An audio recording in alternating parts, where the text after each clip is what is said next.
Hi, welcome to Play It Loud. I'm going to undertake something today that I've never undertaken before. This is new to me and it's exciting. I'm going to cut straight to the quick.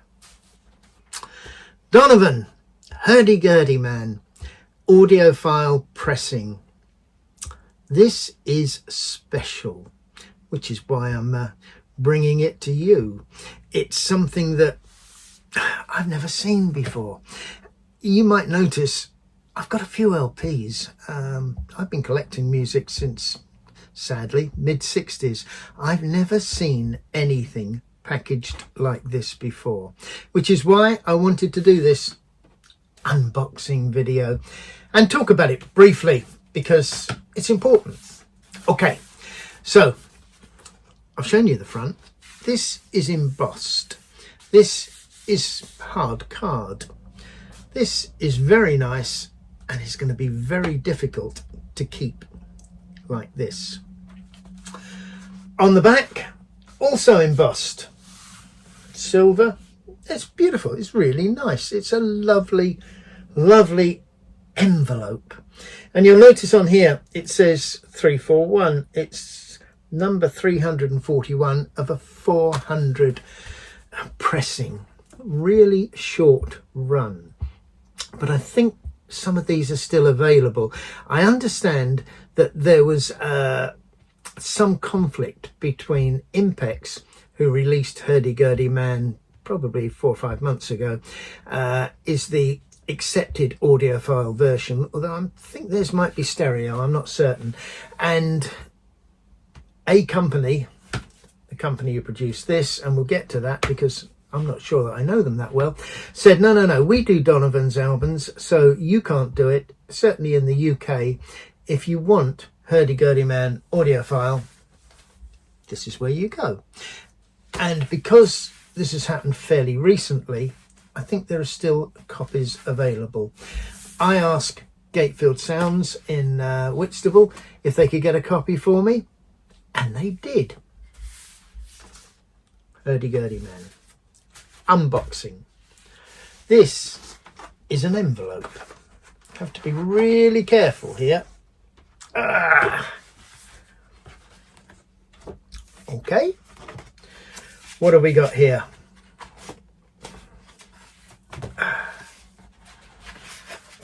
We start with a little booklet. A folded sheet might be a better way of putting it, but it has some very useful and interesting information. Donovan, Hurdy-Gurdy Man. Inside there's a letter, an editorial.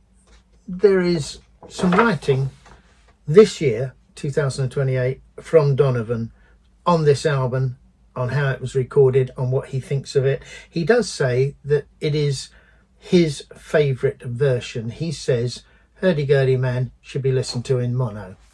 I haven't heard the stereo version, so I can't really comment, but the sound on this is wonderful. There's also Hurdy-Gurdy Man lyrics for those of you who couldn't hear it. What's more interesting is the back. On the back here you have all of the musicians that were on each of the tracks.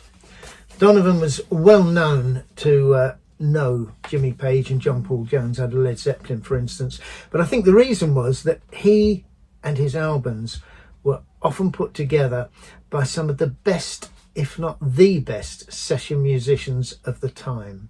Let me tell you a few people who are on here. We'll start with Hurdy-Gurdy Man because for years people thought that it was Jimmy Page who was playing lead guitar on this, and it's not. The guy who was responsible is one Alan Parker. Don't know him, being honest with you. I believe he was a very well-renowned session musician, but he is the man who sounds like Jimmy Page on Hurdy-Gurdy Man. Let me give you some of the people who played on this album. Clem Clatini on drums, Danny Thompson on double bass, Harold McNair on flute, Tony Carr on drums. Who else have we got here? John Paul Jones, piano and bass. This is the very best of musicians of that era, and they sound like it. Okay, moving on. Let's move on to the album. I have to be very careful with this. That's the cover that you may be familiar with. This is the Hurdy-Gurdy Man. That's the back cover. Why I'm making such a fuss about this is because the cardboard, the sleeve, this is the heaviest duty cover that I have ever, and I stress that, ever come across. None of these albums behind me, or another wall full of them, no, I have never ever come across something like this. It's heavy, it's thick, it feels indestructible. It's quite extraordinary. It's an LP cover, and it's thicker than some of the Amazon packages that you may get. Okay, the album itself. I don't know what the original inner sleeve was like, so I can't tell you if this is the same. It has absolutely nothing on it. It's plain. The good news is that the inside is poly-lined. You'd expect it of an audiophile pressing, but it's not always the case. The album itself, ordinary black, simple cover. Now, it says that it is Konica. They're the people, that's the label, as far as I can tell.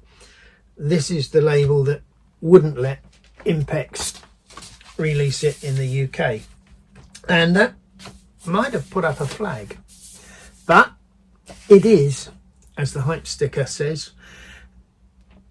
remastered at Abbey Road by, I think, Jeff Pierce, 180 gram vinyl from the original analog tapes. And it sounds it. It sounds absolutely superb.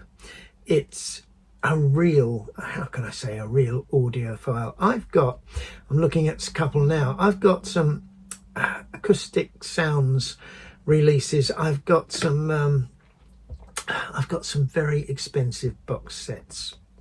Some of them close to £200 each, one album. Hurdy-Gurdy Man cost a third of that. And the quality of sound, I've just shown you the packaging, is as good or exceeds some other audiophile pressings, which is why I've brought it to your notice. It's an extraordinary release, and I'm really, really happy to get it. If you're into Donovan, if you like Donovan stuff, then you really need to seek out a copy of this and see if you can get your hands on it. It is that good. When you get it, put it on your turntable and play it loud. Cheers.